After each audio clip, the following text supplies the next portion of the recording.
आमण सासुल उपरा विद्यालय वार्षिक उत्सव अनुष्ठित।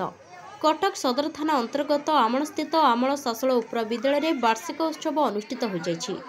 एही उपलक्षे विद्यालयर प्रधान शिक्षयित्री कल्पना कुमारी राउतଙ୍କ सभापतित्व आयोजित सभारे सम्मानित अतिथि भावे आंचलिक साधन केन्द्र संयोजक अरड़ क्लस्टर माधवानंद दास, आमण ग्राम पंचायतर सरपंच मानसी पृष्टि, समिति सभ्य राजकिशोर पट्टनायक, समाजसेवी संगठक विप्रचरण भोल, समाजसेवी बाबाजी चरण भोल, पूर्वतन सरपंच पुनानंद भोई, विद्यालय परिचालना कमिटर अध्यक्ष पार्थसारथी सेनापति प्रमुख जोगदे अभिभाषण प्रदान करने सह विभिन्न प्रतियोगितार अंशग्रहण करथिबा कृति प्रतियोगी मानकु पुरस्कार प्रदान करथिले।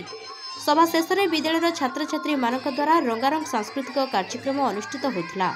उक्त कार्यक्रम को विद्यालय शिक्षयित्री मधुस्मिता मल्लिक, सरोजिनी सेनापति, प्रभाती जेना, रिंकिना बेहरा, शिक्षक संतोष नंद, समाजसेवी निरंजन बेहरा, सुकांत कुमार भोल समेत विद्यालय परिचालना कमिटर समस्त सभ्य और सभ्या माने परिचालना करथिले।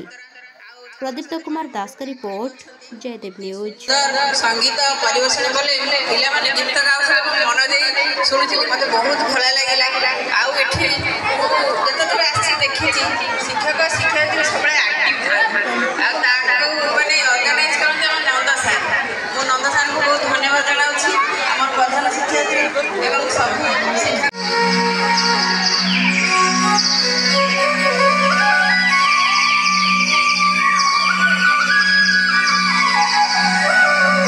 विद्यालय प्रधान शिक्षयित्री श्रीमती कल्पना कुमार राउत मोर नमस्कार। उपस्थित समस्त वरण्य अतिथि मानक मोर नमस्कार।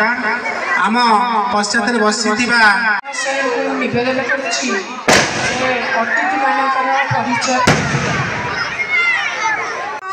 काकली समस्त को आनंद विमोहित करें। कुनि कुनि पिला पाटितुंड काकली आमको बहुत आनंद दे थाए। आम सहित एत भाव में जड़ित हो तेणु छाड़ी आउ कि संभव नुहे। तेणु जो खुशी